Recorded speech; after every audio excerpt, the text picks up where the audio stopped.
Sir and Miss Fletcher, you're in perfect physical condition. You found nothing wrong? I found no sign of a virus or any contagious disease. Oh, well, that is a relief. I was somewhat concerned. Perhaps it's emotional stress. Mrs. Vasquez mentioned that you had been through an ordeal with those kidnappers. Yes, but those men are no threat to me any longer. I know that they are safely behind bars. But you still may not have gotten over the emotional shock. Sometimes that takes quite a while for a person to recover fully. Yes. I must admit the one thing that continues to trouble me is the knowledge that this kidnapping and wife-selling continues to be conducted by more unscrupulous men, and that other poor women are their victims. If you don't mind my asking, how did you ever manage to escape from these kidnappers? I would still be a captive. Indeed, I would have been sold had it not been for Mr. Buchanan. Almost single-handedly, with the wiles of a Ulysses, and at great peril to himself, he rescued me from my abductors. I believe Mrs. Vasquez mentioned a Clint Buchanan. Ah, the very same man. Yes, he is a great friend of both Mr. and Mrs. Vasquez. In fact, he was instrumental in making the peace between the ranchers and the farmers in this territory. He must be quite a man. Oh, he is indeed. I am surprised you have not heard mention of him in town. Well, I've only been here such a short time. I see. Well, you will, no doubt, hear about him. He is an extraordinary man. He possesses the qualities of tenderness and great courage that are required in this Arizona territory. Oh, gracious, listen to me chattering like a schoolchild. It must be my enormous relief at having been given a clean bill of health by you, Doctor. Perhaps. But it is evident that Mr. Buchanan has a special place in your heart. That is so. I cannot deny that. That also could explain these symptoms you've been experiencing. What do you mean, Doctor? Well, perhaps you've been experiencing an illness of the heart. Something more commonly known as being lovesick. Love sickness very common? Well, yes, it is. It's a common manifestation of falling in love. I see. Doctor, you must forgive my ignorance, but you see, I have had very little experience in matters of love. I would appreciate it very much if you would explain to me what it means to be lovesick. Please forgive me. I didn't expect you to take me seriously. Oh, no. Please, Doctor, elaborate. I am eager for all kinds of knowledge. Well, I haven't had much experience myself in matters of love, but it sometimes is accompanied by real physical symptoms. Such as? Such as becoming distracted, lightheadedness, flushed cheeks, pale cheeks. Loss of appetite? Excessive daydreaming? Inability to concentrate? Yes, Miss Fletcher. What do you prescribe as a cure? Well, there is no cure. Well, then medicine cannot be nearly as advanced as you seem to believe it is. One way is to pursue the object of one's love. It seems that the symptoms seem to disappear once one has settled down and started having a family. I see. Have I said something wrong? I can pursue the man, Doctor. I cannot give him a family. I am barren.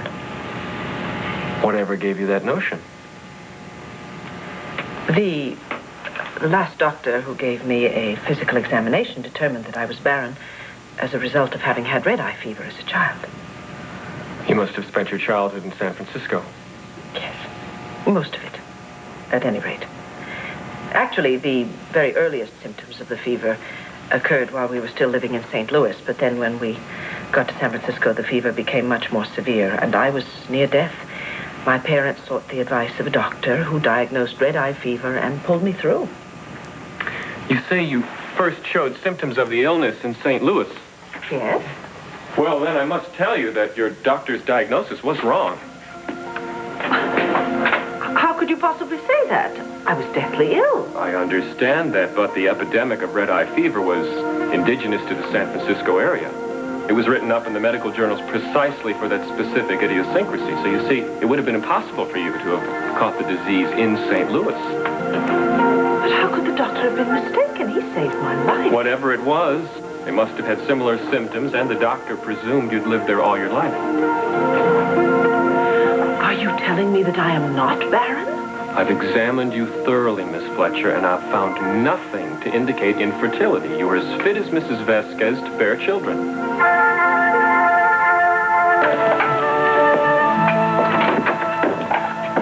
Jenny, I just saw the doctor right off. What is the matter with you? Nothing.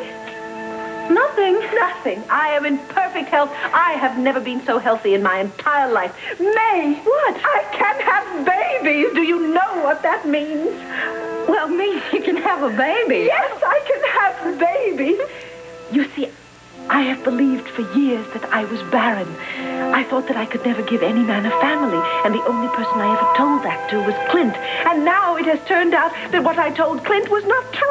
My goodness, that's a terrible thing to have been carrying around with you your whole life. Well, yes, it was difficult. It was particularly difficult when the doctor first told me, but I was resigned to it. I didn't like it, but I was resigned to it. But now it is as if a giant cloud has drifted away from over my head and the sun is shining through. Well, that's good, Jenny, but what about this fainting that happened in here? Oh, he told me the reason for that. Well, what's wrong? I'm lovesick. I'm crazy in love with Clint Buchanan.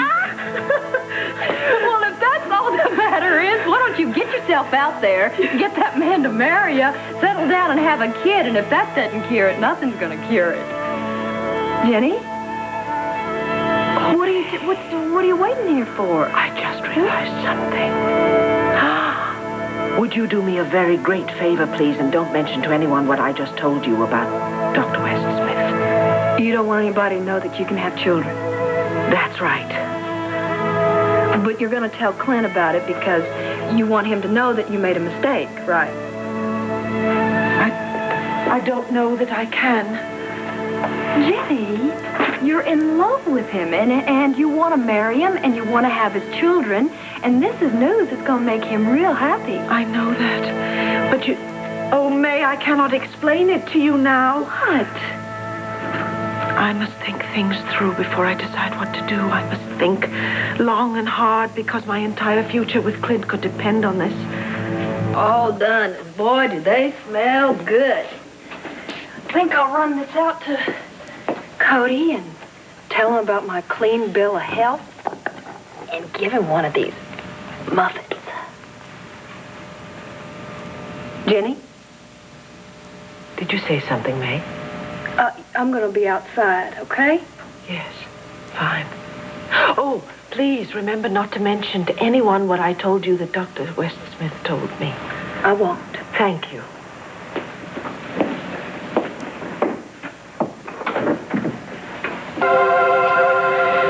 If Clint finds out that I am not barren, that I can indeed have children, I'm sure he will believe that I belong with Randolph Lord. And he will do everything in his power to see to it that Randolph and I are reunited. And that would be the end of any hope I might have for a future with Clint.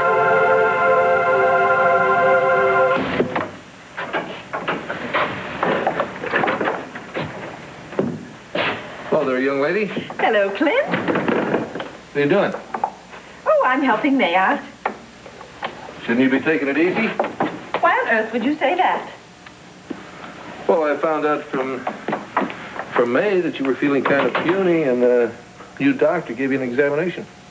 What else did May tell you? Nothing. I asked her what his diagnosis was, and she just giggled like she'd had too much sun. Well, then, I can assure you that there is absolutely nothing to worry about. I am in perfect health. You don't seem yourself. Oh, how do I seem? I don't know. You keeping something from me?